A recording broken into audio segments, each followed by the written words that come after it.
Hal yang sama juga terjadi di Kabupaten Pali. Warga tumpah ruah di Jalan Merdeka Simpang 5 Pendopo. Menyaksikan aksi Garuda Muda menghadapi Uzbekistan untuk mengukir sejarah. Teriakan semangat kepada Garuda Muda menggema di langit bumi serepat serasan. Ribuan warga Kabupaten Pali terus meneriakkan semangat kepada Garuda Muda di Simpang 5 Jalan Merdeka Pendopo Talang Ubi Pali. Dukungan untuk para Garuda Muda terus diteriakkan untuk menambah semangat juang para Garuda Muda. Nonton bareng Indonesia versus Uzbekistan ini digelar pemerintah Kabupaten Pali melalui Dinas Kominfo Pali untuk ikut memberikan dukungan kepada pemain Indonesia yang sedang berjuang di negara Qatar.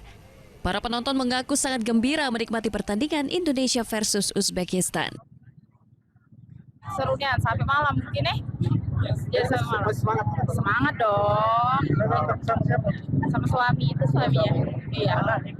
Anak nggak ikut. Ada yel. Apa doa bela yelnya. Semangat bebo Indonesia pokoknya. Oke.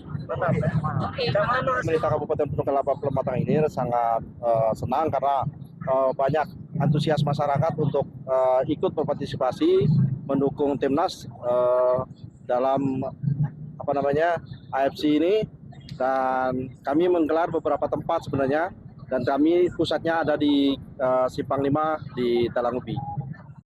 Meskipun pada saat menit pertama sempat diguyur hujan, namun tidak menyurutkan semangat para penonton untuk memberikan dukungan kepada Garuda Muda. Dari Pali, Bisrun Silvana, iNews melaporkan.